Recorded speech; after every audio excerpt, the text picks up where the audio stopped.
निश्चल प्रेम। रूही बेटा प्लीज़ आ जाओ और ये खाना खत्म कर लो। शिवानी लगभग थक गई थी रूही की मिन्नतें करते करते, और शिवानी की सास भी कई बार कह चुकी थी, पर रूही थी कि मानने का नाम ही नहीं ले रही थी।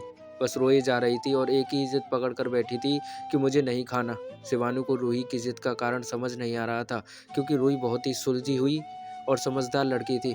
खैर, अब भूखी बच्ची को किसी तरह खाना तो खिलाना ही था, तो उन्होंने बालकनी का रुख किया। राघव अखबार के बीच वाले पन्ने की न्यूज पढ़ने में इतने मशगूल थे कि अगर थोड़ा सा भी ध्यान भंग हुआ तो शायद जो बिजली कट 2 घंटे के लिए होने वाली थी वो बढ़ाकर 4 घंटे कर दी जाएगी। शिवानी कब उनके पीछे आकर खड़ी हो गई, उन्हें पता ही नहीं चला। वे उसी तरह अपना पेपर पढ़ने में व्यस्त थे। अहम अहम। शिवानी ने उनका ध्यान अपनी ओर करने के लिए खांसी की। तब जाकर राघव न्यूज की दुनिया से बाहर आए और बोले, क्या हुआ, कुछ काम था क्या? जरा आप ही समझाइए अपनी लाडली को। कुछ खा नहीं रही है और न खाने का कारण भी नहीं बता रही है। शिवानी ने ड्राइंग रूम में बैठी हुई रूही की तरफ इशारा करते हुए कहा। राघव की जान बसती थी रूही में, और वो उसको रोता हुआ नहीं देख सकता था, तो तुरंत पेपर फोल्ड करके अपनी लाडली के पास गए और बोले, बेटा आज तो मम्मा ने आपके फेवरेट कर्ड राइस बनाए हैं और ये बाउल ऐसे का ऐसा रखा है, आप जल्दी से इसे फिनिश कर लो वरना ये आपसे नाराज हो जाएगा। राघव ने नाकाम कोशिश की थी रूही को हंसाने की, पर रूही की आंखों से आंसू बहने लगे। राघव ने कहा, बेटा आप तो इतने समझदार हो, फिर भी ऐसे क्यों रो रहे हो?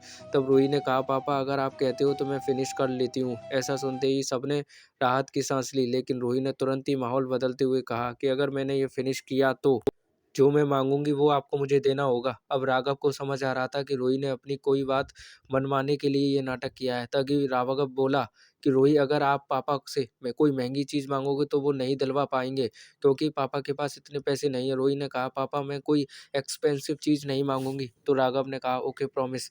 दोनों ने एक दूसरे से हथेली मिलाई और रोही ने सारा बाउल धीरे धीरे फिनिश कर लिया। अब बारी थी प्रॉमिस पूरा करने की। तो राघव ने कहा, बहुत अच्छा बेटा, अब बताओ आपको क्या चाहिए? पापा संडे को आप मेरा हेड शेव करा दो प्लीज़। थोड़ी देर तक राघव को समझ ही नहीं आया कि ये क्या कह रहा है, क्या कहना है इसका। शिवानी राघव को देख रही थी और माँ जी बोली, शिव शिव, ये आजकल के बच्चों को क्या हो गया है? टीवी ने सबको बिगाड़ रखा है।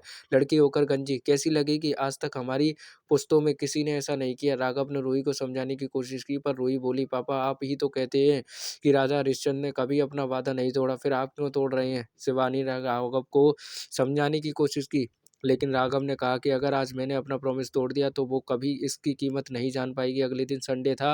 राघव ने रूही के बाल शेव करा दिए। अब रूही की मोटी मोटी आंखें बहुत सुंदर दिख रही थी।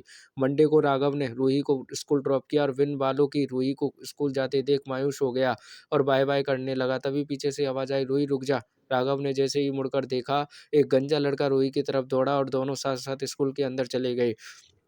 तभी उस गाड़ी से एक औरत उतरकर राघव के पास आई और बोली, आप बहुत खुशनसीब हैं जो आपको रूही के रूप में एक पवित्र आत्मा मिली है जो सबसे निश्चल प्रेम करती है। आप जो वो लड़का देख रहे हैं वो मेरा बेटा है और उसे ल्यूकेमिया है, जिसकी वजह से उसे अपने सिर के बाल खोने पड़े और इसके बाद से वो स्कूल नहीं जा रहा था, क्योंकि उसे डर था कि बच्चे उसे चिढ़ाएंगे। पिछले हफ्ते रूही हमारे घर आई थी और उसने वादा किया था कि वह मंडे से स्कूल आ जाए, बच्चे उसे नहीं चिढ़ाएंगे। आज रूही को ऐसे देखकर मुझे यकीन नहीं हुआ कि कोई ऐसा भी कर सकता है। अब राघव की आंख से आंसू बहने लगे और उसे विश्वास नहीं हो रहा था कि उसकी छोटी सी बेटी ने उससे कितनी अनमोल चीज़ मांगी थी, एक बाउल कर्ड राइस के बदले में। वाकई बच्चे कब बड़े हो जाते हैं पता ही नहीं लगता। दोस्तों, कहानी अच्छी लगी हो तो लाइक कमेंट शेयर जरूर कीजिएगा और चैनल पर नए हैं तो सब्सक्राइब करना मत भूला। थैंक यू दोस्तों।